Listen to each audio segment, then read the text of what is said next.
Hello guys, എന്തൊക്കെയാണ്? എല്ലാവർക്കും സുഖമാണോ? ഞാൻ സുഖമായി അടിപൊളിയായിട്ടിരിക്കുകയാണ് കേട്ടോ. ശരിക്കും പറഞ്ഞാൽ ജനുവരിയിൽ ബാംഗ്ലൂരേക്ക് വന്നിട്ട് നാട്ടിൽ പോയിട്ട് ഒത്തിരിയായി. തെയ്യങ്ങളുടെ സീസണൊക്കെ ആകുമ്പോൾ അവിടെ ഇരിപ്പുറക്കില്ല കേട്ടോ. അങ്ങനെ ഒരു ലീവ് കിട്ടിയപ്പോൾ ചാടി ബസ്സും ബുക്ക് ചെയ്ത് ഞാൻ നാട്ടിലോട്ട് പോയി. നാട്ടിൽ പോയിട്ട് ഉത്സവമൊക്കെ കൂടി. പിന്നെന്താ, മെയിനായിട്ട് ഫുഡ് തന്നെയാണ് കാര്യം. അമ്മ ഉണ്ടാക്കുന്ന ഫുഡ് കഴിക്കണം, അതിനാണ് ഒന്നാമത്തെ ഓടിച്ചാടി പോകുന്നത്. ഇത്തവണ ഒരു ഉത്സവവും കൂടാൻ പറ്റിയിട്ടില്ല. പക്ഷേ കണ്ണൂർ വീട്ടിലെത്തിയപ്പോൾ ഈ ഒരു ഉത്സവത്തിൻ്റെ സമയമായിരുന്നു. അപ്പോൾ ഈ ഒരു ഉത്സവമൊക്കെ കൂടി നല്ല അടിപൊളിയായിട്ട് ആഘോഷിച്ചിട്ടാണ് തിരിച്ച് ബാംഗ്ലൂരേക്ക് പോകുന്നത്. ഇവിടെയാണെങ്കിൽ ഞാനിതൊരു കാണാത്ത ടൈപ്പുള്ള തെയ്യമൊക്കെ ഉണ്ടായിരുന്നു.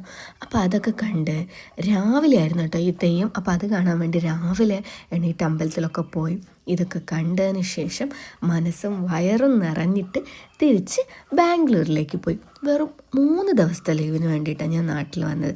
പക്ഷേ 3 ദിവസം ആയാലും എന്താ, നമുക്ക് ഇഷ്ടപ്പെട്ട കാര്യങ്ങൾ കണ്ട് നാട്ടിൽ നിൽക്കാൻ പറ്റിയിട്ടില്ലേ? അത് തന്നെ വലിയൊരു ഭാഗ്യമല്ലേ ഗൈസേ.